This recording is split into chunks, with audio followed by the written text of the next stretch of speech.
안녕하십니까. 매일신문 뉴스 박소윤입니다. 첫 소식입니다. 김정일 북한 국방위원장이 17일 오전 8시 30분 사망했다고 조선중앙통신이 보도했습니다. 김정일 북한 국방위원장이 17일 오전 열차에서 육체적 과로로 숨졌다는 소식을 북한 조선중앙통신에서 전했습니다. 또 29일 김 위원장을 추모하는 중앙추도대회를 열고 오는 29일까지를 애도기간으로 한다며 외국의 조의 대표단은 받지 않기로 했다고 말했습니다.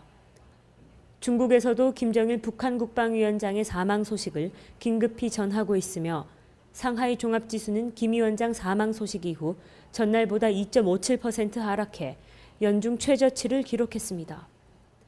김정일 위원장의 건강에 이상 신호가 포착된 것은 2008년 9월 초입니다. 그해 8월 중순 군부대 시찰을 마지막으로 공개 활동을 하지 않던 김 위원장은 9월 9일 정권 수립 60주년 행사에도 모습을 드러내지 않아 와병설이 증폭됐습니다. 한편 북한에서는 사망 발표와 함께 김 위원장의 후계자가 김정은임을 분명히 밝혔습니다. 한나라당이 박 전 대표가 이끄는 비상대책위원회 체제로 공식 전환합니다. 비대위원장을 맡은 박 전 대표는 내년 총선을 앞두고 당 쇄신과 개혁을 지휘하게 됩니다.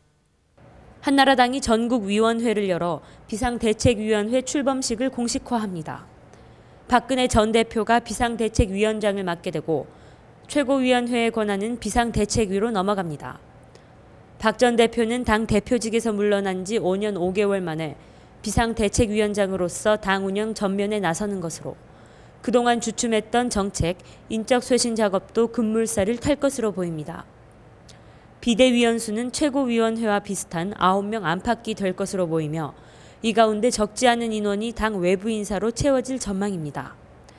당의 강력한 쇄신 의지를 보여줄 수 있도록 비대위원 후보자에겐 엄격한 도덕 검증이 필요하다는 지적도 나오고 있습니다. 아울러 현안인 선관위 홈페이지 디도스 공격 사건에 대해서도 조만간 특별검사제 수용 여부 등의 대책을 내놓은 계획인 것으로 알려졌습니다. 이로써 박근혜 전 대표가 이끄는 비상대책위원회는 쇄신 의지를 보여주는 상징성이 큰 만큼 정치권의 이목이 집중되고 있습니다. 폭포 아래에서 사진을 찍고 있던 관광객이 떨어진 얼음덩이에 맞아 숨지는 사고가 일어났습니다. 경북 청도군 운문면 신원폭포 아래에서 사진을 찍던 관광객이 떨어진 얼음덩어리에 맞아 숨졌습니다. 38살의 A씨는 지인들과 함께 폭포를 배경으로 사진을 찍고 있었던 것으로 알려졌습니다. 경찰은 한파가 조금 풀리면서 얼음덩어리가 녹아 떨어진 것으로 보고 정확한 사고 원인을 조사하고 있습니다. 김관용 경북도지사가 2011 인물대상 시상식에서 행정대상을 받았습니다. 제9회 2011 인물대상 시상식에서 김관용 경북도지사가 행정대상을 수상했습니다. 인물대상은 정치, 경제, 행정 등 각 분야에서 국가와 사회 발전에 공헌하고 한국의 위상을 세계에 드높인 인물에게 주어지는 상입니다. 올해 9회째를 맞은 인물대상에서는 김 지사를 비롯해 윤진식, 문희상 국회의원 등 22명이 수상자로 선정됐습니다. 김 지사는 대화와 현장 소통, 전국 1위의 행정 역량, 투자 유치와 일자리 창출 등에서 통솔력이 강한 지도자상을 보여줬다는 평가를 받았습니다. 김관용 경북도지사는 앞으로도 도민에게 꿈과 희망을 주는 경북을 만드는 데 최선을 다하겠다고 밝혔습니다. 에너지 절약 동참 확대를 위해 에너지 절약 범시민 실천 결의대회가 개최됐습니다. 에너지 공동인식 확산과 가정, 산업체 등 주요 에너지 다소비 부문에 대한 에너지 절약 동참 확대를 위해 에너지 절약 범시민 실천 결의대회가 열렸습니다. 이날 행사에는 대구 상공회의소, 성서산업단지 관리공단, 한전대경본부 등 각 기관 대표 300여 명이 참석해 동절기 에너지 절약 추진 상황을 보고했습니다.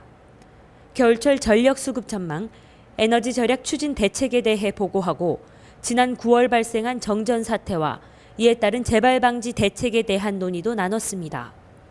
김범일 대구시장은 앞으로도 지역 내 에너지 절약 실천을 확산시켜 나가길 바란다고 말했습니다. 지역 대표 건설 서한이 대구와 경산 접점 지역에 건설하는 아파트의 주택 전시관을 공개했습니다. 펜타힐즈 퍼스트 서한 2다음 분양을 위한 주택 전시관을 공개했습니다. 대구와 경산의 접점 지역에 6,500여 가구의 아파트 단지와 공공청사, 학교, 종합병원, 수변 생태공원 등으로 구성된 컴팩트 시티를 추진하고 있습니다. 서한은 지금껏 아파트에서 개선됐으면 하는 모든 요소를 수용해 총 8개의 신평면을 제안한다고 밝혔습니다. 특히 한 세대에 현관이 2개인 구조가 있어 관심을 끌고 있습니다. 별도의 현관으로 들어가면 1인이 생활하기에 불편함이 없는 원룸이고 다른 문은 안쪽 집과 연결돼 있어 따로 또 함께라는 모티브로 뛰어난 설계라는 호평을 받고 있습니다. 일단은 지하철 역세권이라는 게 가장 큰 장점이고요. 부대 시설이 이마트를 끼고 있고 주변에 이미 아파트로 어우러진 생활 편의 시설이 만족도가 높은 곳이라는 것이 큰 장점입니다. 인근 중개업소에서는 생활면 그리고 투자 가치면에서 이런 아파트를 다시 만나기는 쉽지 않을 것이라고 말했습니다. 전국이 찬 대륙고기압의 영향으로 대체로 맑겠습니다. 경북 내륙 지방에는 건조주의보가 발효 중이니 산불 예방에 유의하셔야겠습니다. 대구 아침 최저기온 영하 3도, 낮 최고기온 5도로 예상됩니다. 이상으로 12월 19일 매일신문 뉴스를 마치겠습니다. 시청해주신 여러분 감사합니다.